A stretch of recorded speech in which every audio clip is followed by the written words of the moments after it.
Let me introduce my colleagues because I'm not alone here, as you just said. Mr. Kaposi, who is the former Minister of Economics, and now he's our, how you said that, mastermind. Okay, so he's our mastermind behind our economic program. So he's the guy who could be, playing about the Socialist Party economic program if something is wrong with it. And the other colleague is also a member of the Socialist faction, Mr. Csaba, who is responsible for the entrepreneur sector, particularly for the small and medium-sized enterprises. Because as far as I know, AmCham, in AmCham you have big companies and the SME sector also represented. So I think it could be interesting that what is our plan or what could be our plan for the future regarding the SME sector. So, ladies and gentlemen, thank you very much for the kind invitation, and I try to be very short because always better to ask questions, because then I'm quite sure that I will talk about the issues which are very important and interesting for you, and that's why I give you just a very, very short explanation what we are planning to do if we have the possibility in the next period of time. First, just some words about this current situation. Our understanding is that in Hungary now there are three main crises. The first one is a democratic political crisis, the second one is a social crisis, and the third one is an economic crisis. And that's why we planning to deal with all the three crises, so we cannot just pick one and solve the problems of Hungary on the basis of that. We say that we have to do together, and we have to use all the capabilities and programs and assets to manage and cope the challenges of the three also.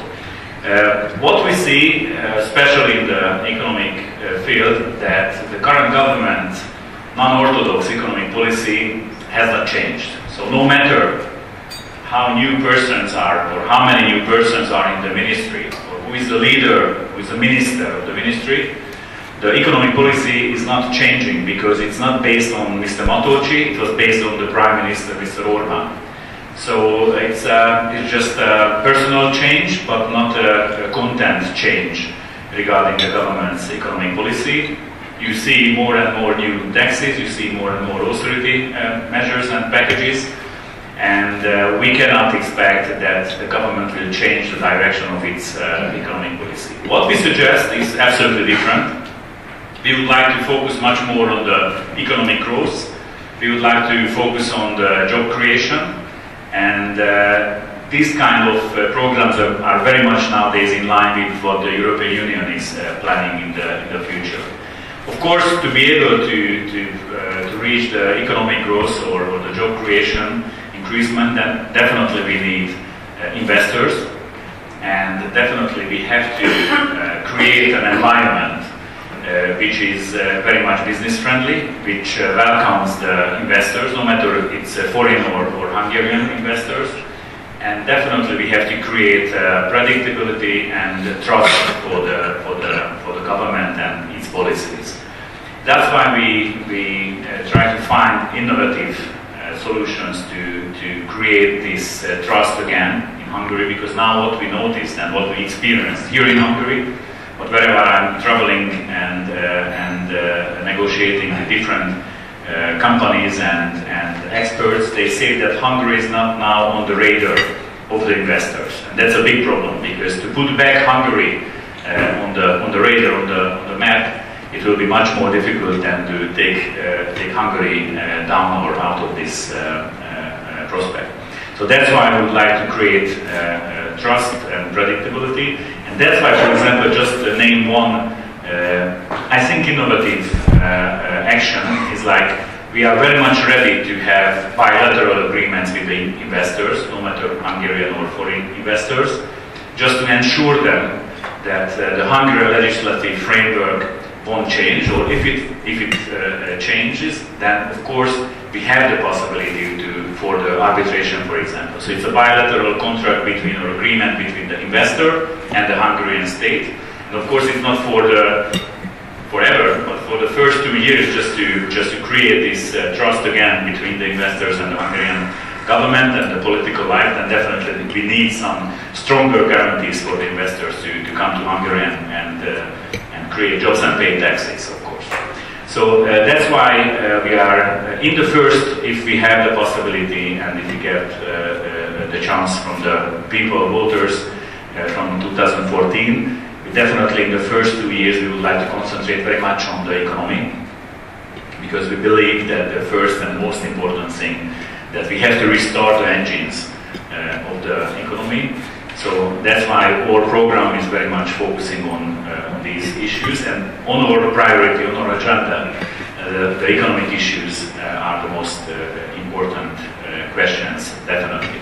So just I wanted to give you just some interface that you can ask questions on the basis of that. So we are very much ready to answer the questions, because that's the most interesting part for me in this dialogue, because then I can understand what are the main issues which are very important for the investors and the companies involved in the Hungarian business life. So thank you very much, and I would like to answer the question. There is no taboo.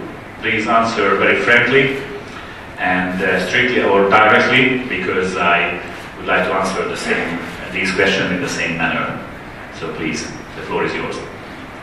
So ladies and gentlemen, we are ready for the questions, and Attila, it's always difficult to ask the first and the second question. So Attila asked me to start with the third question. So Peter is going to ask with the first question. May I ask, you started in negotiations with the Together 2014 party. When do you plan to publish a joint economic program? Do you have an agenda or timetable for that? Shall I answer? Okay. Well, actually, what we see and what we examine, that the two economic programs are not so much different. So if you want to somehow match both, then I think we need just for that 1 day. So I think it's not a big problem. I think this is not the biggest problem in the negotiations, to somehow match the two parties' economic plan.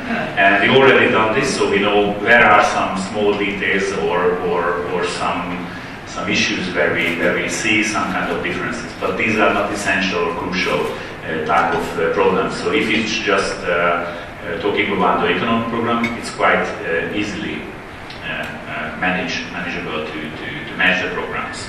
So I don't see any problem with that. Well, actually, I think it will be done in a month's time, because we start the negotiations with the content. That was our main criteria that we suggested, that first we should start with the content, because we have to be able to tell the people what we would like to do differently than the current government.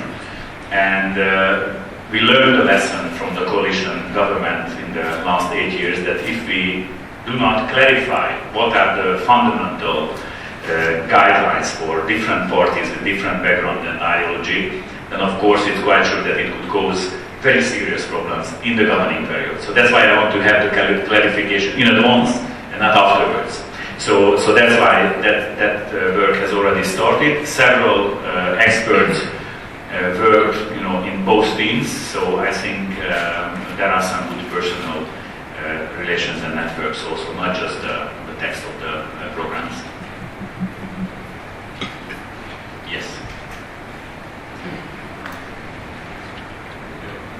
My name is Alan. I come from the Small Business Committee. And just to follow your question, it is pure technology of campaigning. If you find a good person to be candidate as Prime Minister, I'm pretty sure that the so-called Finkelstein, you know this name, syndrome will come. It means never arguing on the facts, on statistics, on anything, but to kill the enemy. How you can defend, what is your plan to defend your candidate against this Finkelstein syndrome? But that's not a new phenomenon in the Hungarian political life. So definitely it's not a surprise what we noticed in the last 3 years. The Fidesz followed the same guidelines when they were in opposition. So that's why it's not a new thing for us, and definitely we have to be able to manage to fight back these kind of attacks on the Socialist Party. And that's why and I'm very sorry to say that, perhaps for the foreigners, definitely it's quite difficult to understand that when I express that in Hungary this campaign won't be a democratic competition among democratic parties. And I'm not happy with this statement.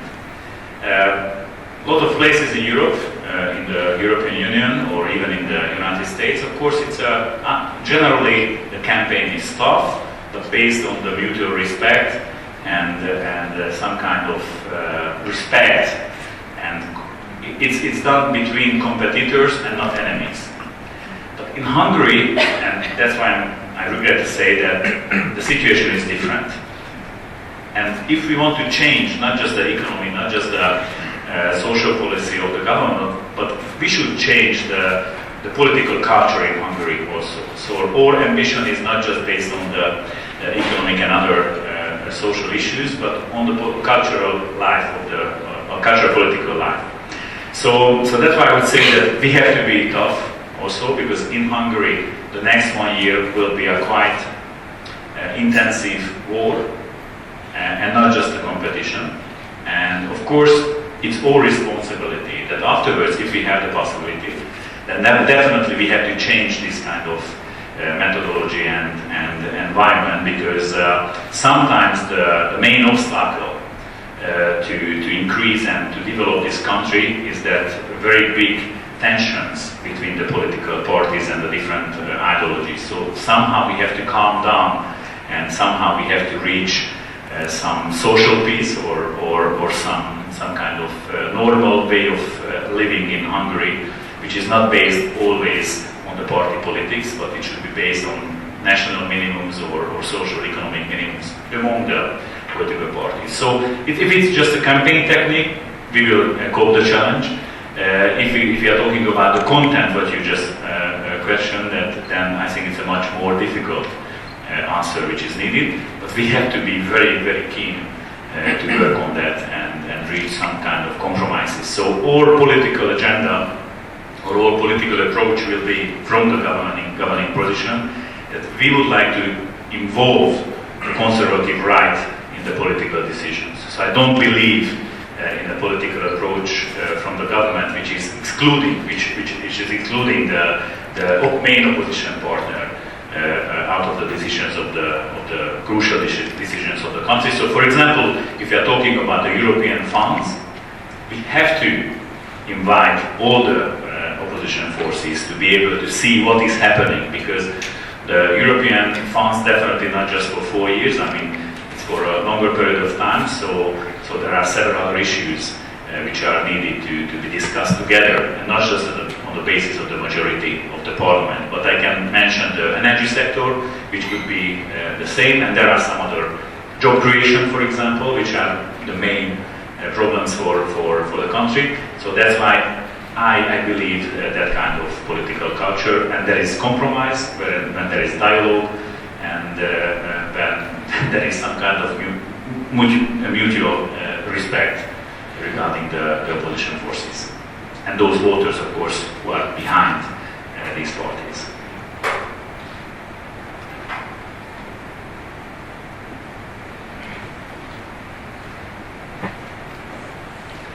Unitably from Barthat, and my question is, Mr. Chairman, I would like to ask you concerning the economic policy. What is the biggest question mark? What is the biggest dilemma that concerns you when you're putting your program together? This may be a lead to the next speaker, but if you're kind enough to start, because we're interested in your concerns, and then obviously the leaders of the program. Thank you. I would like to ask Csaba to answer the question. It's funny, but I don't believe that I know everything about the problems of Hungary, so that's why I always invite my colleagues to come with me, because I don't want to play the role that I'm the messiah, and I can answer all the questions in a detailed way. And even if I'm an economist, but still he's much more expert on this, so please share.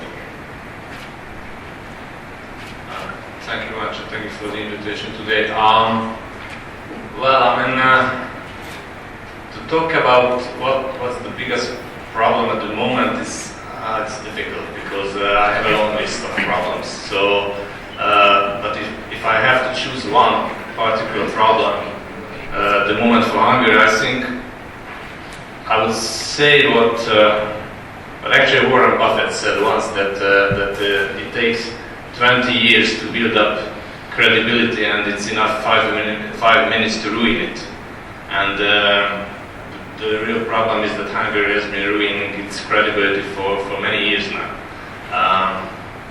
The truth is that it started before 2010, so I think it's fair to say that credibility problems with economic policy has a long history.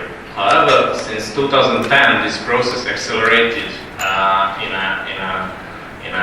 a fantastic speed in a way. So I think nobody thought in 2010 when the current government took the power that by now we will talk about nationalization of industries or the confiscation of private pension savings in Hungary, and we will not talk about a political regime which says that Brussels is the new Moscow.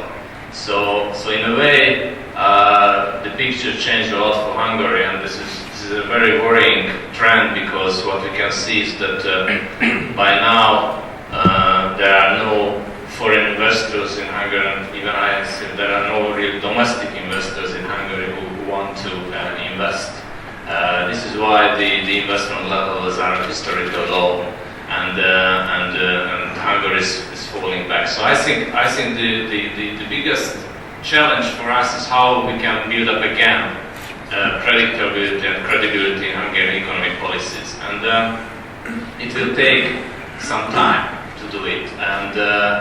And this is why Attila already said that we do believe that the first 2 years of the next government we'll have to focus on rebuilding the economy and focusing how we can get back, how we can put back Hungary to a track where it will be again a very popular place for indirect investments.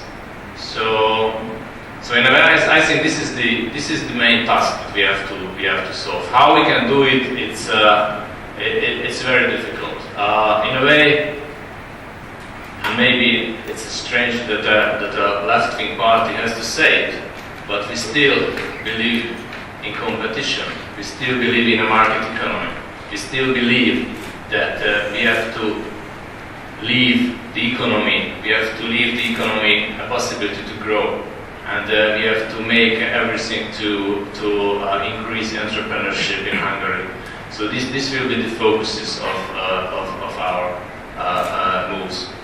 This means the very first step, and I think I will finish with that and give the floor to other questions. I think one of the first steps that we have to make is a new agreement with the business sector and a new agreement with the banking sector as well. Because without credit financing, there is no growth, there is no investment. So we have to sit down with the banks, we have to sit down with the economic players of Hungary, how we can create the environment again which is suitable for new projects, which is giving the possibility for entrepreneurs to think about Hungary, how they can build up businesses here. So I think the first step which we have to make is really to reboot the financing lines and give a possibility to have projects. Thanks. Actually, I would use just some additional sentences that 2 weeks ago I was in Paris and the last week in Moscow, and I had a chance to talk to investors, or potential investors, and the good news is that still there are several interests regarding Hungary. So in the investors' mind, Hungary still could be a good place to invest. But that's why Csaba is much more emphasis on this. but what they are expecting is that predictability. That every system could be good system, but some basic rules and the framework for the business should be stable. And then, of course, all the investors can match and can have different plans how they can manage their business. So I think that's the main focus. Of course, and there are a lot of details of our program which are very important. But if we cannot change this ambient, then of course Hungary could not be the the leaders in this region regarding the investment attraction potential. Yeah.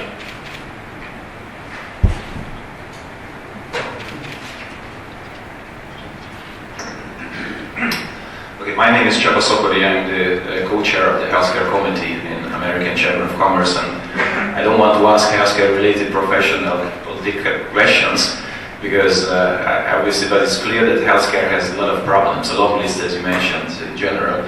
What I would like to ask you is that you mentioned that you are preparing for a tough fight in the campaign, and we do believe in the Healthcare Committee that one of the issues of healthcare is that we could not manage to put healthcare on the table of the campaign, on the table of the political discussion when elections are coming. So what is your opinion about it? Will be healthcare a discussion point in the campaign? And if yes, are there any major leading messages from your side already available? Thank you. Yeah, I think it's quite interesting because we had a conference on the healthcare sector some weeks ago.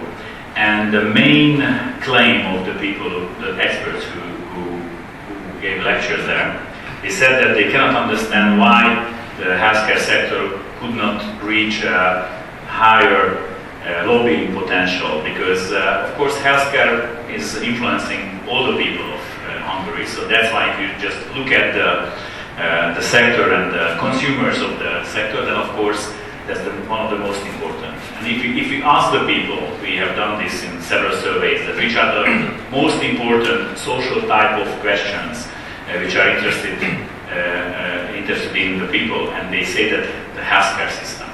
But even in the media, you don't have too much debate on these issues. So yes, we will, if Fidesz no, then we are ready to make it a real hot issue and talking points of the campaign, because we believe that this sector is in a quite big mess. So definitely the next government cannot manage to change the system or to change some very crucial points of or pillars of the healthcare system. What we declared is that we accept the fact that all the politicians should accept the fact that the healthcare system, the financing or the budget of the healthcare sector won't be lower. So it's a question of, it's a very innovative sector. Hungary is an aging population and society. The life expectancy is longer now, thanks for God. So that's why there are a lot of reasons why you cannot say that we have to or we will be able to reduce the financial sources which is needed for the healthcare sector. So the first thing for us is just a theoretical thing, but I think it's a very important political declaration that we cannot manage that we put more financial sources into the healthcare system. Of course, it's much easier to declare than to manage to reach this situation. But still, because of the three reasons I just gave you, that's why we accept the fact, and I think now all the experts agree on that we should put more money into the healthcare system. And of course, we have to change a lot of mechanisms and structures of the healthcare system. In our agenda, there are three main sectors where we would like to have reforms in the next government. We had to prioritize this because during old government, the former government, we learned the lesson that you cannot change every field and every sector of the society or the economy in one moment or in 4 years' time. So that's why we picked three very important sectors. The first one is the healthcare sector. The second one is education, and the third one is the public transport system. So these are the main three fields where we would like to have deeper reforms and changes. And of course, that's very important because of the budget balance also. So we spend a lot of money on that. It's not so efficient. So you work in the sector, so you know better than me that in the same time you have waste of money in the healthcare system and you have shortage of money in the healthcare system. So that's why we have to somehow manage not just extra financial sources, but to spend the money much more efficiently. Yeah.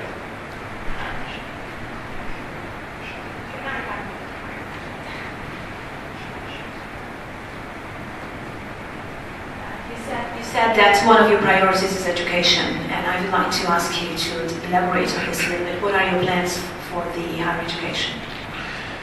For the higher education, we already announced that from 2014 September, we would like to provide all the students who would like to enroll to the Hungarian universities that they can enroll without any tuition fee. So we are very much committed to create a system where you don't have to pay for the higher education in Hungary. We believe that investment into the education sector is one of the most profitable for the country, for the nation, and for the society. And if it's a political priority, then of course it consumes money. Our calculation is that the current budget should be added more or less 65, 70 billion forints, and that budget could be sufficient budget to fulfill these political goals.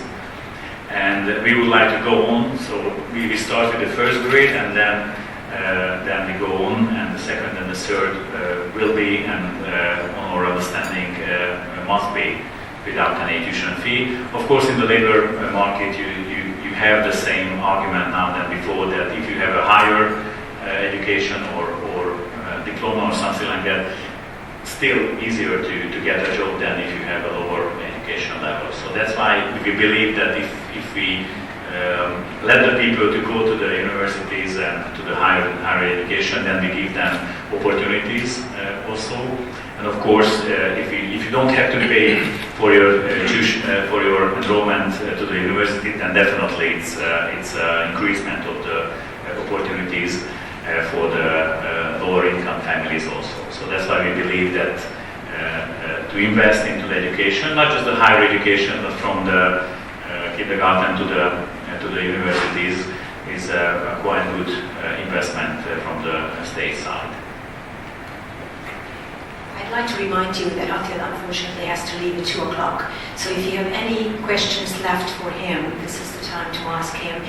Csaba promised us to stay longer, so we still can ask him questions later on. Thank you very much. And if there is no other question, then if you let me go, then I will be very honored, because it's a quite busy day. And thank you very much for your time and your attention. I hope that during the campaign, definitely for all the parties, would like to approach you and tell you the very detailed program. So if we have the possibility with all the others, of course, who are competitors, then we would be very happy if we can share our very detailed program with you, because perhaps it could be an interesting thing. We know that perhaps not the voters who always read all the programs that the political party produced, but definitely those who are stakeholders and opinion leaders and members of the business community could be interested in this program. What I can promise, also based on the homework and lessons that the Socialist Party had to learn, is that all commitments and all promises won't be realistic. So Csaba is a key figure in that. When we agreed to work together, I asked him to be the how would I say, some kind of watchdog or responsible person or real financial director of our party, whose responsibility to keep in mind that how much money we have and how much money we can spend. So definitely, of course, in a political party there are a lot of ideas and initiatives which cost a lot of money, but at the end of the road we have to summarize it and we have to tell the people that is it feasible or not. So that's why we started our programming with the economic program, because that is which set the frame for all the other promises. So in the economic program, his work is not ended when we have the written text, but it's still, there's a monitoring on that because of the government's policy, of course, because the environment is also changing, and because of the facts that how many promises and what kind of promises do we have. So he's coordinating this. So I would like to offer the possibility that if you have any detailed questions in your committees or any other places, then Csaba would be very happy and ready to answer all the questions or attend these kind of meetings. And of course, if you say that somewhere in the near future, in the next year before the campaign, you are organizing any type of meetings where you can hear and listen to the politicians, what they plan to do afterwards, then I'm very happy to be here, and it was an honor for me to be able to have some excellent lunch here and a good company. So thank you very much.